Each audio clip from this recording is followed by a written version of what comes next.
Bismillahirrahmanirrahim and Assalamu alaikum wa rahmatullahi wa barakatuhu.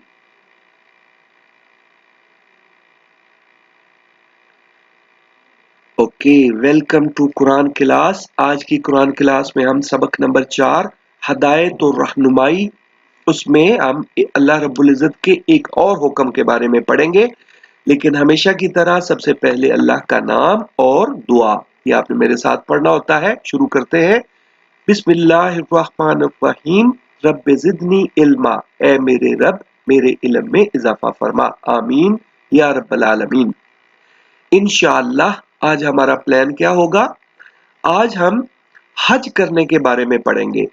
हज का हुक्म हर साहिब हैसियत मुसलमान पर फर्ज किया गया है। साहिब हैसियत वो यानी वो इंसान, वो मुसलमान जिसकी हैसियत हो, यानी जिसकी काबिलियत हो, जो हज करने के काबिल हो। यानी इस हैसियत में दो चीजें आती हैं, और वो क्या, यहां से हम पढ़ेंगे। जो हज पर जाने के वसाइल और जिस्मानी ताकत रखता हो। यानी साहिब हैसियत कौन होगा? जो हज पर जाने के वसाइल, यानी उसका सामान, यानी पैसे, खर्चा वगैरह। क्योंकि हज तो सऊदी अरब में होता है ना, खाना काबा में, खाना काबा यानी मक्का मुकर्रमा जाना पड़ता है। तो वहां जाने का खर्चा, वहां रहने का खर्चा, और ये सारे वसाइल उसके पास हो। नंबर एक ये चीज। और नंबर टू कि वो जिस्मानी ताकत रखता हो, कि वो जो है, हज एक मुश्किल इबादत है। हज में काफी सारा पैदल भी चलना पड़ता है। तो वो इंसान जिसके पास वसाइल भी हो और ताकत भी हो, तो वो साहिब हैसियत होगा, और उस पर ये फर्ज है कि वो लाजमी हज करे। हज एक बहुत ही खास इबादत है, जो मुस्लिम उम्मा के इत्तेहाद की एक अलामत और रोज़े क़यामत की एक याद और निशानी है। मुस्लिम उम्मा के इत्तेहाद की अलामत इस तरीके से कि वो पूरे दुनिया से मुसलमान जो है, वो दुनिया के हर मुल्क से मुसलमान जो है वो हज करने के लिए आते हैं, और पूरी मुस्लिम मुस्लिम उम्मा जो है वो वहां पे नजर आती है। और रोज़े क़यामत की निशानी इस तरीके से कि रोज़े क़यामत में भी सारे इंसान जो है वो एक ही आवाज पर चल रहे होंगे, एक ही सिमत में चल रहे होंगे। तो इस हज की इबादत में भी हम अभी देखेंगे कि हज की इबादत में भी सब लोग एक ही आवाज पर और एक ही सिमत में चलते हैं। तो ये रोज़े क़यामत की एक याद और निशानी है, हज की इबादत जो है। अब हम यहां से पढ़ेंगे। हज के लिए मुसलमान मर्द दो अनसिली सफेद चादरों में, अनसिली मतलब जिनको सिया नहीं गया होता, जिन पर सलाई नहीं लगाई गई होती, अनसिली सफेद चादरों में खुद को ढांपते हैं, जिसे एहराम कहा जाता है। ये एहराम है, ये सिली हुई चादरें नहीं है, बल्कि सिर्फ सादा चादरें हैं, जिसे एहराम कहा जाता है। और इस तरह सब लोगों का एक ही लिबास हो जाता है, फिर चाहे कोई अमीर हो या गरीब, कोई बादशाह हो या फकीर, सबकी एक सी हालत हो जाती है। यानी ये भी एक रोज़े क़यामत की निशानी है। ये जो एहराम है, कि सब एक ही तरह के होते हैं वहां पर। इसी तरह मुसलमान ख़वातीन भी खुद पर से हर किस्म का जेवर और ज़ेबो ज़ीनत और बनाव संगार उतार कर सादा लिबास और एहराम पहनकर खुद को अल्लाह ताला के हुक्म में कैद कर देती हैं। यानी एहराम पहनने की अपनी एक शरायत होती है, कैद होती है। यानी जब तक आपने एहराम पहना होता है, तो आप एक खास हालत में होते हैं, और उनमें से मतलब आपने कोई खुशबू नहीं लगानी, और कई सारी कैदें होती हैं। यानी अहराम की कई सारी शराइत होती हैं। अब हम यहाँ से पढ़ते हैं और पता चलेगा हमें कि क्या कौन सी कैद है। यानी अब अहराम की हालत में कोई किसी किस्म की खुशबू नहीं लगा सकता। यानी हम आम हालत में तो अपने आप को संवारते हैं, साबुन, शैम्पू और क्रीमें और पता नहीं क्या क्या लगाते हैं। लेकिन एहराम की हालत में ये सारी चीजें हम पर से मना हो जाती हैं। बनाव श्रृंगार समझ लीजिए कि मना हो जाता है, कि सब ऐसे हो जाते हैं जैसे कि दुनिया से दूर हो। यानी दुनियावी बातों से, कामों से और रिश्ते नातों से दूर होकर सब लोग एक ही सिमत में एक ही आवाज बुलंद करते हुए चल पड़ते हैं।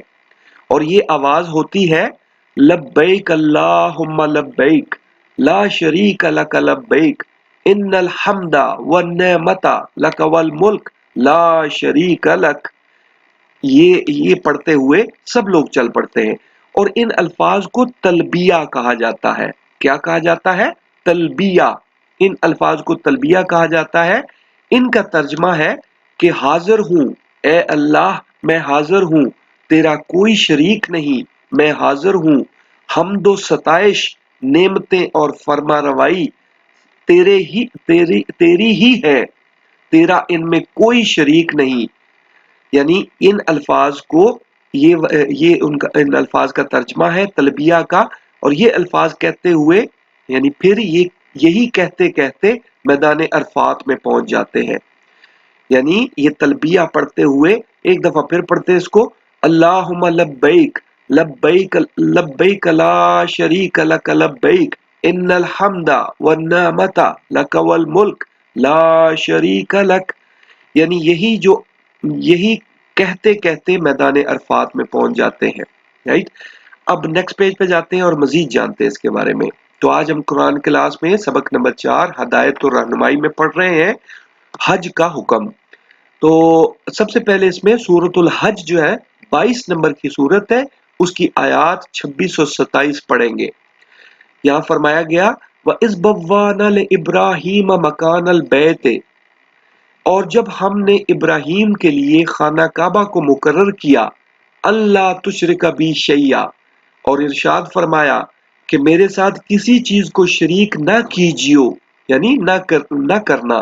وَطَّہِّرْ بَیْتِیَ لِلطَّائِفِینَ وَالْقَائِمِینَ وَالرُّکَّعِ السُّجُودِ، اور طواف کرنے والوں اور قیام کرنے والوں اور رکوع کرنے والوں اور سجدہ کرنے والوں کے لیے میرے گھر کو صاف رکھا کرو. وَأَذِّنْ فِي النَّاسِ بِالْحَجِّ، اور لوگوں میں حج کے لیے ندا کر دو، یعنی صدا کر دو، یعنی ان کو پکارو. یا تو کا رجالن وعلی کل ضامر یاتین من کل فج عمیق، کہ تمہارے پاس پیدل اور دبلے دبلے اونٹوں پر جو دور دراز رستوں سے چلے آتے ہو سوار ہو کر چلے آئیں. یعنی تم حج کے لیے اذان کر دو، آواز لگا دو تو یہ لوگ تمہارے پاس آ جائیں گے.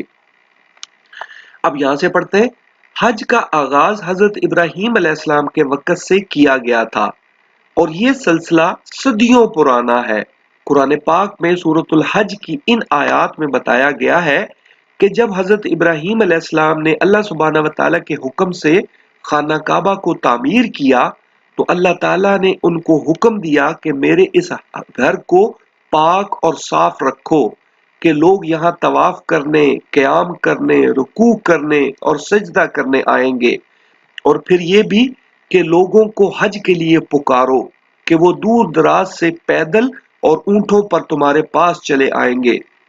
ذرا سوچیں کہ اس وقت حضرت ابراہیم علیہ السلام نے ان سوکھے پہاڑوں میں حج کے لیے پکار لگائی ہوگی جس کی آواز شاید کچھ ہی دور گئی ہوگی، مگر تب سے اب تک لوگ اللہ سبحانہ و تعالیٰ کے حکم پر حج کے لیے آتے ہیں، اور یقیناً قیامت تک، قیامت کے دن کی یاد کا یہ سلسلہ ہمیشہ جاری رہے گا. اور آج کے دور میں ہر سال لاکھوں کی تعداد میں لوگ حج کے لیے آتے ہیں. الحمدللہ، ماشاء اللہ.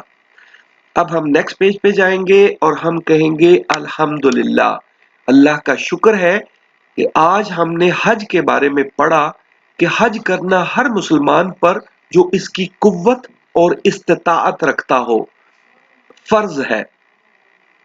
ہم میں سے بہت سے لوگ ایسے ہوتے ہیں کہ اللہ تعالیٰ کے اس حکم کو اپنے اس فرض کو ٹالتے رہتے ہیں کہ بعد میں چلے جائیں گے.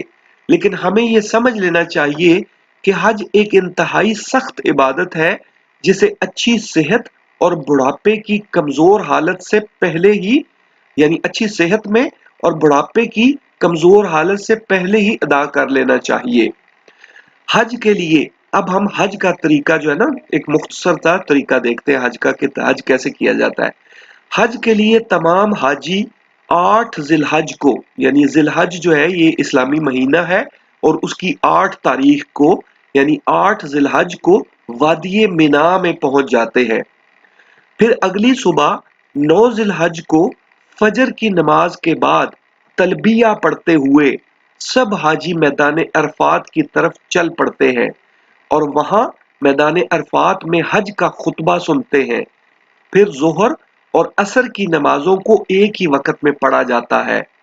फिर मगरब के वक्त मैदान अरफात से लौट आते हैं और मकाम मुजदलफा, ये दूसरा मकाम आ गया। पहला मकाम था वादी मिना, और नहीं, दूसरा था मैदान अरफात, और तीसरा मुकाम आ गया कि मुकाम मुजदलफा में पहुंचकर नमाज मगरब और इशा अदा करते हैं और रात वहीं खुले आसमान तले गुजारने के बाद सुबह 10 जिलहज को 10 जिलहज्जा को वादी मिना में वापस पहुंच जाते हैं।